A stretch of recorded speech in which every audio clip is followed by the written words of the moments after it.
As the executive director of Tech Mission, part of my job is often explaining to people to help them to understand poverty and injustice in America. So I've pulled together this presentation with some of the data that we've collected. And Tech Mission connects with thousands of ministries and organizations that are directly working with the poor. And part of what we've done is collected some of the best information that we could get to help explain what really is the situation in the United States related to poverty and injustice.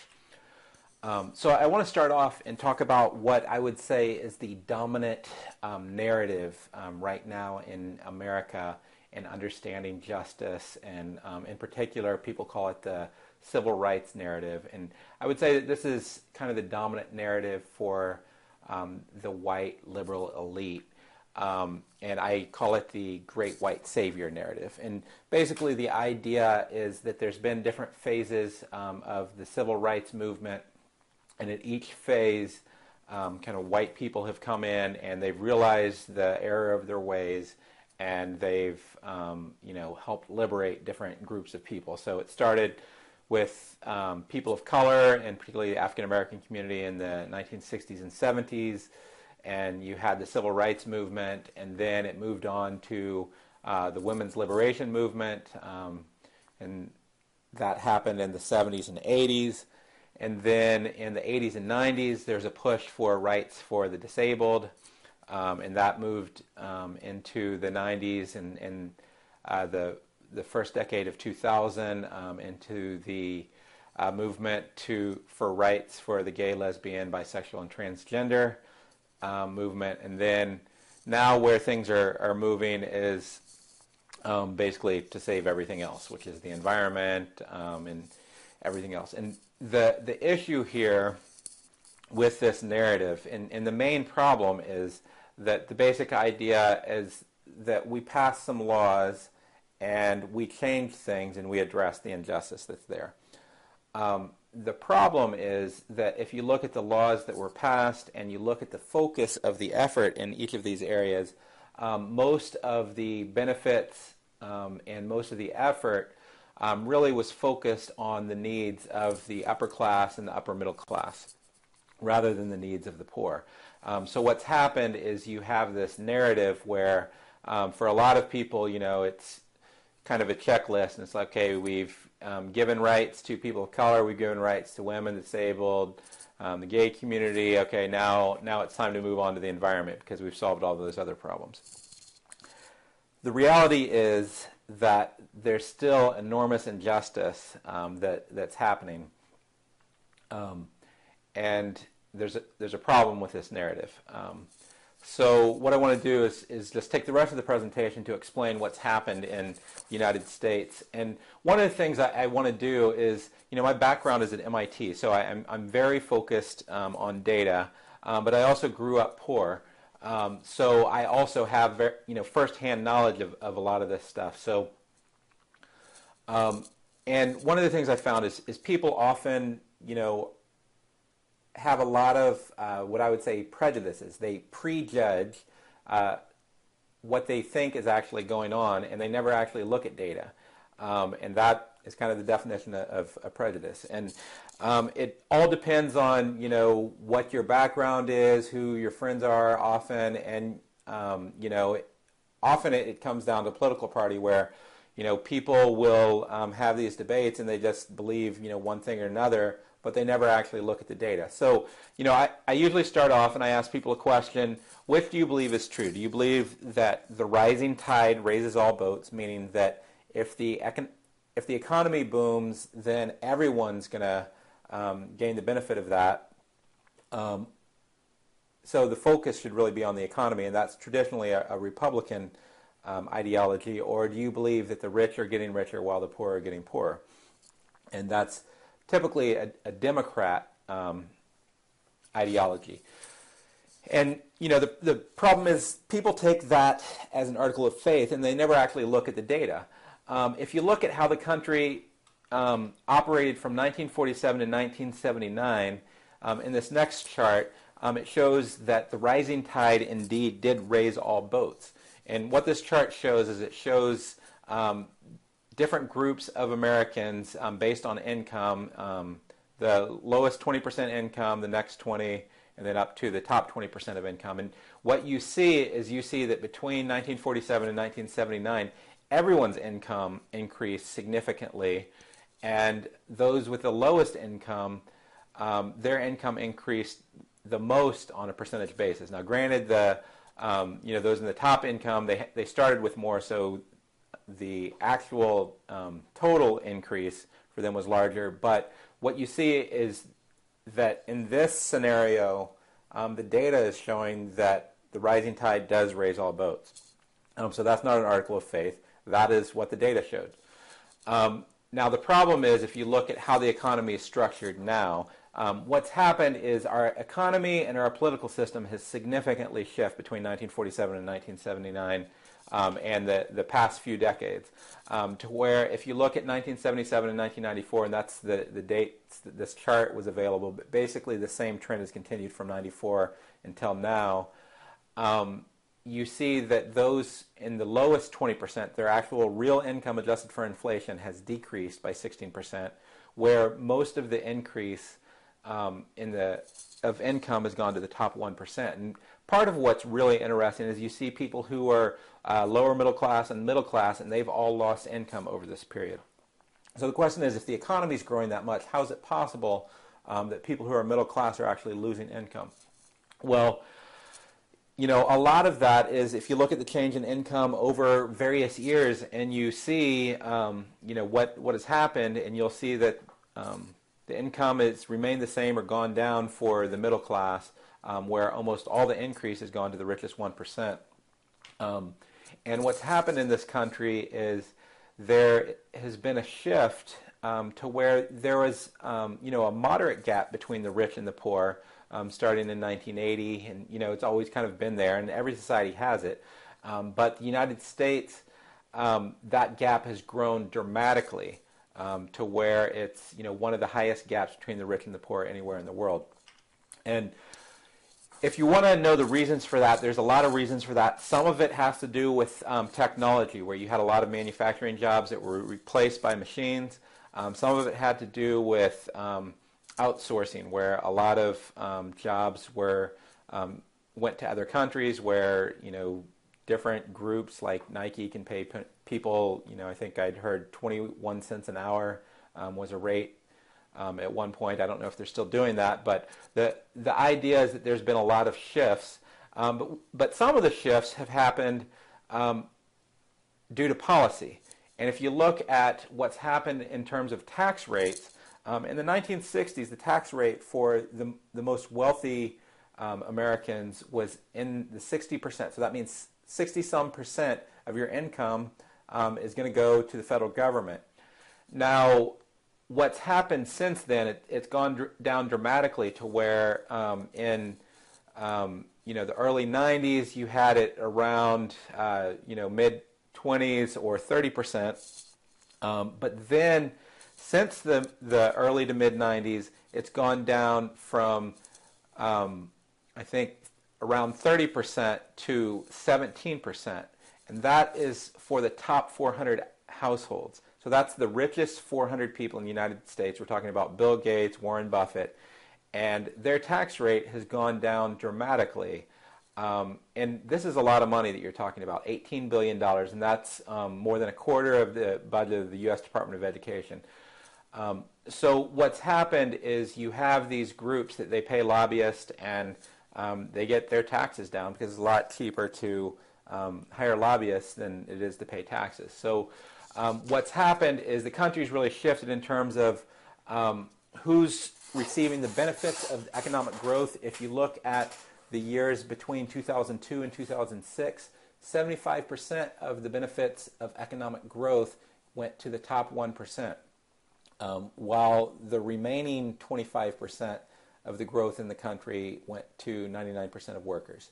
And that's in the United States. If you look at things globally, the situation is pretty dramatic, where the poorest 50% have 1% of the wealth, whereas the richest 2% have half the world's wealth, and a lot of those people are in the United States. So, the question, so that's, how policies have affected the rich, but what about the poor? What about the working poor? If you look at what's happened in the United States in terms of federal minimum wage has decreased from what, if you translated it and adjusted for inflation, in the 1970s or late 60s, it would have been $11 an hour in 2010 dollars.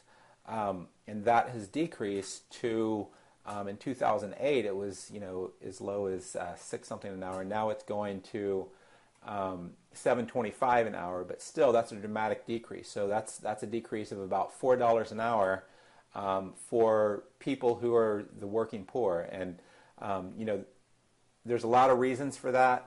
One of the big reasons is, again, a lot of companies lobbied a lot of people and got the minimum wage to go down. And I know a lot of people who end up working 2 or 3 jobs just to pay the bills, and they didn't have to do that back in the 80s or in the 70s, and now they have to do that because minimum wage has been decreased. And ultimately what's happened is you get a situation where if you look at the United States and you compare the United States to other countries, countries in Europe, Canada, United States, so there are economists, they created something called the Gini ratio, and that basically takes into a lot of factors on what is the gap between the rich and the poor in a country, and how significant is the economic injustice in that country. And the reality is that United States has the most significant Gini ratio among the major developed countries. And it's been going up dramatically. If you look at what's happened in the United States between 1970 and now, the gap between the rich and the poor has gone up dramatically.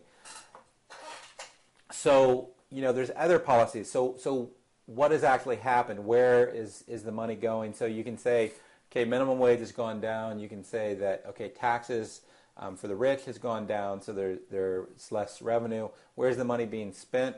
A lot of people complain, and the politicians like to get up in arms about welfare. Welfare only accounts for about 1% of the U.S. federal budget. That's not a lot of money. People think that all their money is going to welfare. Whenever you look at what's the largest category of the U.S. budget, and it's on defense. Now, a lot of people say you have to have a good defense for your country, and there's a lot of fear because of terrorists. But you have to actually look, again, you have to look at the data. You have to look at the reality.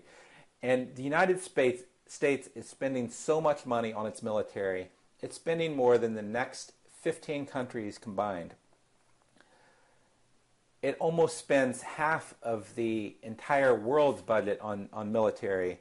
And that's something that a lot of that money ends up going to the rich. So, again, you have a lot of corporations that have hired lobbyists that made sure that happened. And there are people who have talked about this thing called the military-industrial complex, and that term was first widely used by General Eisenhower, who is a general. He's a very pro-military guy, but he said one of the most dangerous things in this country is the military-industrial complex, and you can see that by the fact that we're spending roughly 10 times what any other country is spending on its military. So that's, one area where things are being spent. So then there's other people who are, a big discussion right now is around healthcare. And, one thing I just want to make clear to people who are, hearing the healthcare debate and have a concern about poverty in this country is healthcare is an issue of justice. And the reason for that, if you look at who has healthcare and who doesn't have healthcare, currently for those who are poor in America, that's the bottom 20%, only a third have healthcare. Whereas those who are rich, 81% have some sort of insurance. And that doesn't mean the other 19% don't have insurance. There's some people who they don't have insurance because they know they can get better health care if they pay for it directly themselves. So, but the reality is government covered health care would help the poor significantly, so it makes it an issue of justice. So the question is, if you've had these changes in policy, you've had the changes to our economy where a lot of jobs have gone to other countries, and you have changes in technology. What has been the end result of that? And you look through, and Tech Mission is a Christian organization, and you look through the history of Israel, and every time whenever God judged Israel for two reasons. One was worshiping other idols, And, Christians like to talk a lot about that, whether, they're condemning Hollywood or, whatever. But the other thing that God generally judged Israel for is their treatment of the poor. And the United States, regardless of whatever rhetoric you want to hear, the United States has one of the largest gaps between the rich and the poor in its history. And currently in the world, the gap between the rich and the poor is the largest ever in history. So the question is, if you change this system to where you focus the resources on the rich, what is the implication of that for our cities? What is the implication of that for the poor? And what's happened in the United States is there's been this growing trend of people have termed mass imprisonment, where if you look at the imprisonment rate in the United States, then you can see that the imprisonment rate in the United States stayed about the same between 1930 and 1970. It went up some, it went down some. Then all of a sudden, the same time that all these policies shifted in the United States, you have a dramatic increase in the imprisonment rate in the United States. It increased by sixfold. And the reason for that, there's a lot of reasons. Some of it has to do with, other social issues, but the most significant reason for that is there are a lot of people that can't find jobs, and whenever people can't find jobs or they can't find jobs that pay enough, then they make desperate decisions. So you have this growing illegal economy happening. You have more and more people that are being locked up in jail to the point where the United States now has more African Americans under correctional control today, and that's under prison, jail, parole, or probation. We have more African Americans under correctional control than there were enslaved in 1850. So we like to think of ourselves, as Americans, we like to really be kind of self-righteous, and we say, we freed the slaves, and, we ended legal segregation, so therefore we're doing pretty well. Well, I don't know how much better a prison system is from slavery, and whenever you have more people under a prison system or correctional control than we did in slavery, you still have this underclass that is being treated in similar terms. So we may have freed a large group of people, but we also have another group of people that is experiencing gross injustice. And then we talk about, we had the civil rights movement, and we made it so that people can vote, and there is the constitutional amendment that was passed in the 1870s that made it possible, at least in theory, for African Americans to vote. It took until the 1960s for that to happen in reality. But if you look at the number of African Americans that can't vote today due to felony laws, that once you commit a felony, you can never vote again, we have more African Americans that can't vote today than in 1870. Now, the reason why that's significant is if you look at the imprisonment rate in the United States, it's the highest in the world, dramatically higher than anyone else. It's 4 times the world average. And if you look at the black imprisonment rate in the United States, it's 6.4 times that of whites and 14 times the global average. So some people have gone as far to say that the low-income black community is in a state that you might describe as a police state. And that's essentially what we did in Iraq, where we took over Iraq, and for a period the military ran everything, and there was large scale imprisonment of people to make sure that there wasn't any sort of rebellion. It's the same thing that Hitler did whenever he went into various cities in Europe, and they found that they only had to lock up a portion of the people who are causing any sort of difficulty, and they're able to keep the rest of the society in check. Now, I think that's a little bit of overstatement, but at the same time, you have something dramatic happening where it's not just people making bad choices. You have something happening in the society. During that same period, you're also having some issues related to social decay, and one of the big issues is around unwed teen births and or single, the growing proportion of single parents. And there's a lot of reasons for that related to the economy. One of the significant reasons is that is extremely difficult for men in cities to find jobs. There used to be a lot of manufacturing jobs, so without a job, they may get someone pregnant, but it is much more difficult to convince someone to get married whenever you don't have a job. So you've had a dramatic increase in the percentage of unwed births in the country, and that's significant. This is something that the liberals don't like to talk about, but it's significant because the chances of someone going into poverty are much larger if they have children unwed as teens. So now if you look at what can we do about this? So the second part, I'm going to talk about what can we do about this. And to get into the most significant factors, you have to look at, okay, what is happening in the economy and how can we change things? So one of the most significant things in the country is the high school graduation crisis. So the high school graduation crisis is that currently only 50% of black students and 53% of Latino students graduate compared to 73% nationally. And that also is something that cuts across income, where there's really low percentage across poor white, poor Asian. Anyone who's low income has low graduation rates. And what happens is if someone's able to graduate from high school, then that's going to cut their chances of being in poverty by almost 50%, and it's going to increase their income from $19,000 a year to $28,000 a year. The other thing that happens is if someone drops out from high school, then their chances of being in prison go up by 350%. And then there's other things that happen in elementary school where if you're held back a grade, it more than doubles your chances of dropping out of high school.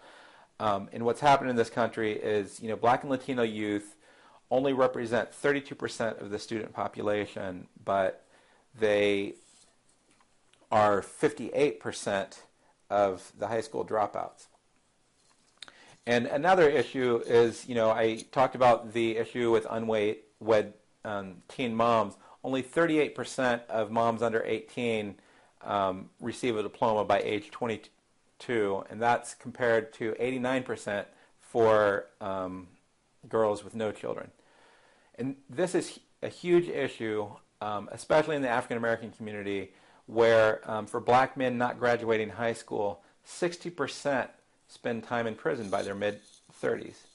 And 72% are unemployed. And you can see that those two things are related. We complain in the United States right now about having a 10% poverty rate, but there are communities where consistently 72% of people are unemployed. And whenever that happens, that's how you get mass imprisonment rates happening. And you have schools that are backwards, where they're having a large percentage of their students that aren't graduating, and then you get this ongoing cycle. Now, even better than graduating high school is getting into college. So if you look at the statistics, only 30% of low-income black and Latino students go on to college compared to 78% of high-income white students. And the reason why that's important is a bachelor's degree decreases the chance of someone being in poverty from 12% to 2.5%. It increases their income by 80% from $28,000 to $51,000. So what we see has happened in the changes to our economy, essentially we've changed from a society where it used to be that you could drop out of high school. It used to be that if you had a high school diploma, you still could get a good job. But now, unless you have a bachelor's degree, basically you're going to see your income decrease every year for the most part. So between the period of 1979 and 1993, high school dropouts, their income went down by 22.5%, where those with four-year college degree went up 10%. So if you want to look at what can we do to change the economy, we can get a lot more people graduating from high school, a lot more people going into college.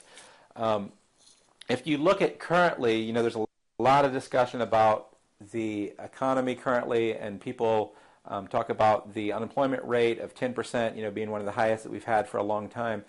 If you look at what the unemployment rate is currently for those who haven't graduated high school, if you haven't graduated high school, the unemployment rate is almost 33%. If all you have is a high school degree and you don't have some college, then the unemployment rate is 21%. If you have a college degree, then the unemployment rate is 8.6%.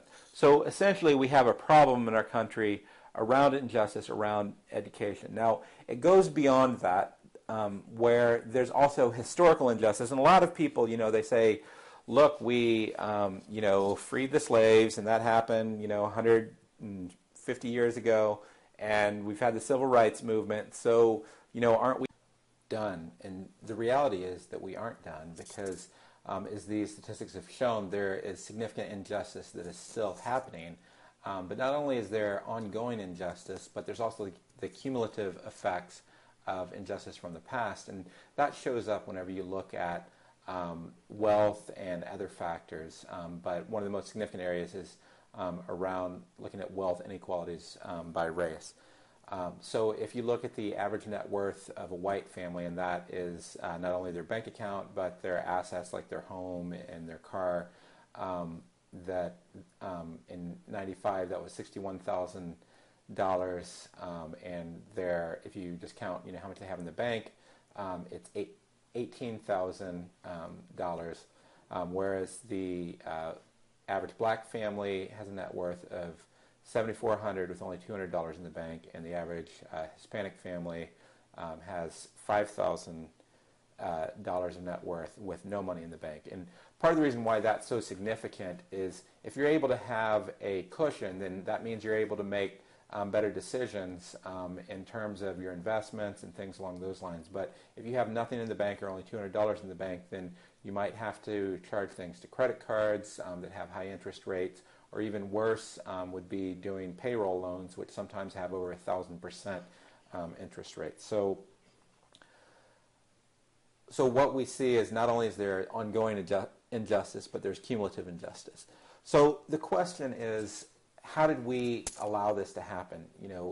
As Christians, we are supposed to have compassion for the poor, but what's happened is our society's become so complex that often we don't really know what the reality is. And what's happened is we have also become disconnected from the pain of the poor. And I call that problem social leprosy. And really what social leprosy is, Martin Luther King had his famous quote, 11 o'clock on Sunday morning is the most segregated hour in America. And the United States, a lot of people don't realize, is now more segregated than it was before the civil rights movement. And now that segregation is not only racial, but it's also across income and across class. And what's happened is those who are middle class and upper middle class and the rich have been essentially isolated from the pains of the poor, whereas before you might have a neighbor that is poor and you would actually see their plight. You might have compassion on them. Now a lot of people are, because of white flight, they live in suburbs or gated communities. They may have no idea about the fact that there's groups of people in America that are experiencing 70% unemployment. So what's happened is, as a country, we've become more and more selfish, and we've believed what a lot of politicians will tell us, that the government's taking all your money, or if it's welfare, people on welfare that's taking all your money. But if you actually look at the data, that's not what's happening. And the church, unfortunately, isn't really any better. If you look at what's happened with church giving and missions, so if you take the entire budgets of all the churches in the world and all the Christian nonprofits in the world, that's $390 billion. And that's larger than the U.S. government's non-military discretionary budget. So that's an enormous amount of money. The problem is that what a lot of Christians don't realize is, as Christians, we're not only commanded to tithe 10%, and I've heard a lot of sermons on that, but if you look in the Old Testament, there's something called the poor tithe, where if you look in Deuteronomy, the Levites are commanded to give one, out of every 3 years, they're commanded to give the entire tithe to the poor, widows, orphans, and to Levites that can't support themselves because they're serving in poor communities. And the Jewish people called that the poor tithe. So essentially that would amount to the church giving 1/3 of its tithe to the poor, but that's something that hasn't happened in the United States for a long, long time. In fact, we as churches are becoming more selfish. So if you look at, in 1965, the church gave 21% of its resources to what are called benevolences, and that includes both missions and ministries to the poor. And now, currently, the church gives 15% to benevolences. The rest of the 85% goes to church maintenance. And, the church is always talking about how do we, connect more with people outside our church. Well, one significant way of doing that is to give more and to serve the community outside our churches. But increasingly, Christians in America have been investing their dollars really in serving themselves. And a church, in my opinion, a church that if it invests all its money in serving itself, at that point it's very little different than a social club where you pay your dues and you get your benefits. So if you look at the other resource the church has beyond just money, it also has the volunteers. And there's been a lot of studies that have been done and looked at what are faith-based volunteers doing in the United States. And the reason why this is important is there's such a large number of volunteers in churches and faith-based organizations. There's 22.1 million volunteers, and the value of their time, if you're actually to pay these volunteers rather than them giving their time, it would cost $58.2 billion. But the studies have shown that only somewhere between 7 and 15% of volunteering through churches helps the larger community. So again, churches are focusing most of the resources from their volunteering on serving themselves. And that's great in many cases. You need to have Bible studies, you need to have different Sunday school classes and things along those lines. But a lot of churches, churches are really good at making ourselves busy. So we'll have flower committees, we'll have, all these other committees. And we'll talk about, we need to get outside the walls of the church more, but we aren't actually serving outside the walls of the church. And I don't think it's entirely because Christians are selfish. I think that we live in a society that's very busy, and people want to be involved, but they need it to be, more convenient. And I think that there's a lot of ways that we can change these systems. And that's really how the social leprosy has been increasing among Christians, where, in the Bible we're commanded to give to the poor, and there's been an ongoing trend in the United States and really in other parts of the world, especially the Western Christians, where we have been becoming increasingly focused on serving ourselves. The other area is, how's the secular community doing?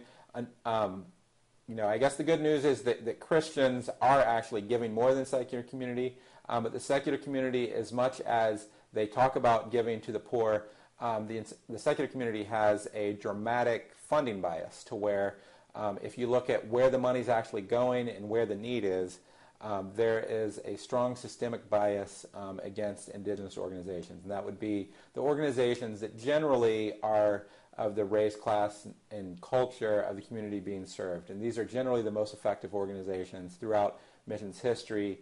Paul said from the beginning, I was a Jew to the Jew and a Greek to the Greeks, to where he basically immersed himself in the culture. But what church history has shown is that whenever Indigenous populations take the lead in, from missionaries, often there's a dramatic increase in the growth of the church. But what's happened, and the same type of thing happens in terms of caring for the community, where often a community is the best at caring for itself. But what's happened is if you look at a lot of the nonprofits that are led by people of color, that they aren't receiving the funding from secular sources either. So in the United States, 52.4% of poverty is made up of people of color. But if you look at nonprofits that are led by people of color, only 3% are receiving the funding. So essentially, what's happened is there's a funding bias. And a lot of people say, maybe there's just not enough qualified, nonprofits.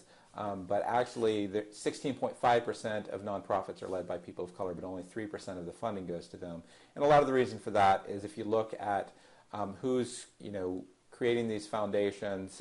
It often is the rich, and if you look at who's the richest people in the country, often it's disproportionately white and many times male. So you look at foundation presidents, 94% of foundation presidents are white, and 86% of foundation board members are white. And the way people are able to get foundation funding, I found this to be true in Tech Mission, it's largely based on who you know, and people often, their social networks of who they know are segregated. So with a lot of the organizations that are led by people of color, they have a difficult time finding the funding. And there's a lot of other ways that the biases come into effect. So if you look at, in a just world, you would have something closer to say 52% of the organizations that are serving the poor, representing of people who are poor, but that's not happening because you only have 16.5% of nonprofits led by people of color. And then what happens is half of those organizations are removed by restrictions on faith, and the reason why that happens is if you look at who are faith-based organizations that are serving the poor in this country, the majority of Black and Latino-led nonprofits, in fact, 2/3 of Black and Latino-led nonprofits are based in faith-based organizations, whereas 2/3 of secular nonprofits are white-led. So what's happening is if you cut out the faith-based organizations, all of a sudden you're essentially creating a bias against organizations led by people of color. So you cut out half of them by taking out faith-based organizations, which a lot of secular funders do, because they want the groups that they're funding to have the same values of them, which is generally of the white elite, which proposes secular values. And then the rest of the bias comes in from a cultural bias of different cultural and class values, or it could be based on, as I mentioned, who you know. So I believe that what's really happened in this country, in the 1950s, there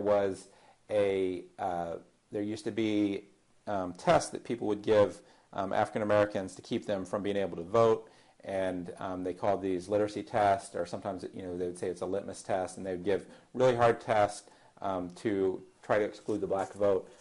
That's essentially happened with funding today, to where a lot of these white secular funders are saying that if you're faith-based, then you get excluded.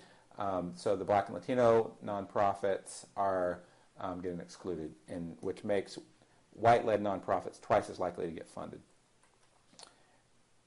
So in summary, if you want to look at the secular world, how do you get funding from the secular world? The three keys to getting funding in the secular world is, one, if you're white, 97% of funding goes to nonprofits.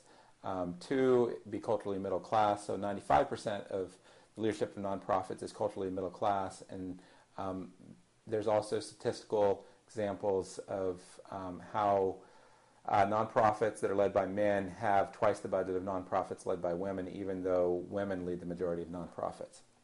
So that's the secular world. So Tech Mission comes into that picture, and what our values really are that we want to follow Paul's example, where he said, he's a Jew to the Jew and a Greek to the Greek, and we believe that indigenous leaders are the strongest at reaching their communities.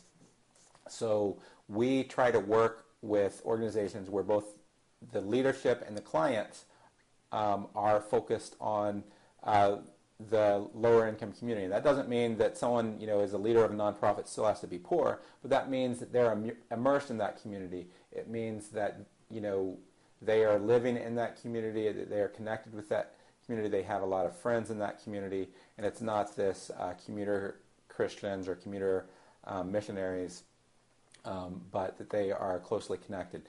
And this is in contrast to what I talked about before, which was the narrative of, we've moved on, we, saved the, black community, and then we're going to save women, and we're going to save, this group or that group.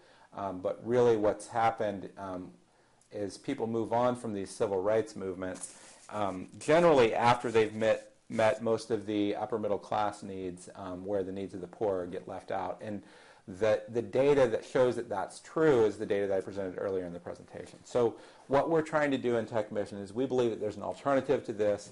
We believe that if you look at technology and if the internet can be used to connect millions of buyers and millions of sellers on eBay or on other websites, why can't we use the internet to reconnect the body of Christ so that we can connect millions of people with gifts and resources with millions of people who have needs. So if you look at the resources that the Christian community has globally, the incomes of all Christians globally is $18.17 trillion. That's a number that's much larger than the entire U.S. budget. It's a number that's kind of unimaginable for me.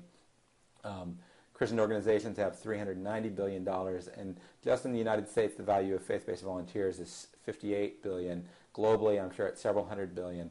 And what we want to do is we want to create a funnel where we're connecting up millions of Christians, and we're helping to inform them around injustice through urbanministry.org, to connect them to volunteering through christianvolunteering.org, equipping them to serve the poor through City Vision College, and then placing them in internships and in urban ministries, to where ultimately what we want to do is to reverse this trend and bring hundreds of millions of dollars worth of resources and potentially people into the cities, to where I would love it if people, instead of thinking of Western Christians as being people who are heartless and don't care about the poor, people would say, what do Christians in America, what do they do? Oh, they're the people who work with the poor. They're the people who are always going into the inner cities and helping the poor. That's what we need to be as Christians. And I believe a word that God's given us over this country and over this current situation is Ezekiel 37, 1 through 6. And there, God's speaking to Ezekiel, and he says, "The hand of the Lord was upon me, and he brought me out by the Spirit of the Lord and set me in the middle of the valley. It was full of bones, and he led me back and forth among them. And I saw a great many bones on the floor of the valley, bones that were very dry. And he asked me, 'Son of man, can these bones live?'" And in many ways, whenever we look at our city, that's kind of the situation that we are in. If you look at the dire situation that our cities are in, country is in, you ask, can these bones live? There's a lot of death that's happening. Is there any opportunity to reverse this? And Ezekiel has an answer that I believe is very wise. He says, "O sovereign Lord, you alone know." And then God says to him, and I think this is God's word over our cities right now, is, "Prophesy to these bones and say to them, 'Dry bones, hear the word of the Lord. This is what the sovereign Lord says to these bones. I will make breath enter you, and you will come to life. I will attach tendons to you and make flesh come upon you and cover your skin. I will put breath in you, and you will come to life, and you will know that I am the Lord.' So I prophesied as I was commanded, and as I was prophesying, there was a noise, a rattling sound, and the bones came together, bone to bone. I looked, and the tendons and flesh appeared on them, and skin covered them, but there is no breath in them. Then he said to me, 'Prophesy to the breath, prophesy, son of man, and say to it, this is what the sovereign Lord says. Come from the four winds, O breath, and breathe into these slain, that they may live.'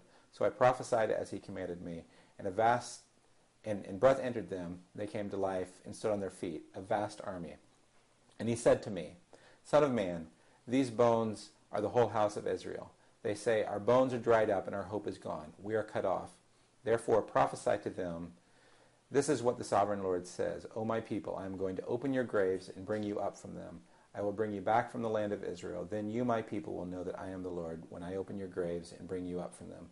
I will put my spirit in you, and you will live, and I will settle you in your own land. Then you will know that I, the Lord, have spoken, and I have done it, declares the Lord." So, you have this picture here where Ezekiel's surveying these dry bones, and he's, in desperation, he's saying, God, can any life come from this? And that's often the situation we face with our cities. And God promises, he says, I will bring life into this. I will restore life. And you have this picture kind of like out of the Lord of the Rings, or kind of like out of a movie where, there's a scene in the Lord of the Rings at the end where Aragorn brings all these dead to be this vast army. And I believe that that's what's happening in our cities. As God is saving and rescuing people, he's raising up an army. He's taking people who their lives were once dead, and he's putting life back in them, and he's raising up an army. And there's people who are saying, in our cities, our bones are dried up and our hope is gone, we are cut off. But God's saying that he will open these graves, that he will bring people up from them. And I believe that that's the promise that God has over our cities right now, that there is this social leprosy that's happened in our society where Christians have been disconnected from the pain of the poor, and we don't feel the pain of the body of Christ like we should. We're supposed to be a body, so whenever one part of the body hurts, another party feels that. And what's happened is the way leprosy kills is people's body parts get destroyed, and it happens because the nervous system breaks down. And a lot of people don't realize that lepers, their fingers fall off, not because their fingers, leprosy destroys them, but because they lose feeling in their fingers, and then that part of the body falls off. And that's really what's happened in our cities, to where we have parts of our society, parts of the body of Christ that have been injured, but the rest of the body's not feeling that pain because we've been isolated in, whether it's suburban areas or in other churches, segregated churches. So what we need to do is we need to become reconnected. I believe that's the promise that God's going to do, that God's going to use many things. I believe technology is going to be one of them. The internet is going to connect up many people. I believe there's going to be a lot of other things. And he's going to bring life back into the city, and he's going to transform our cities again. So that's what I believe the promise is. And my encouragement to you would be, if you feel like this message is something that's important, I would encourage you to pass this on to your friends, send it to them by email, share it with different groups you have in your church, and join the conversation and get involved. If you want to learn more, urbanministry.org, our website has thousands of sermons by the top justice speakers across the country, and books and videos that you can learn from. So I would encourage you to do that.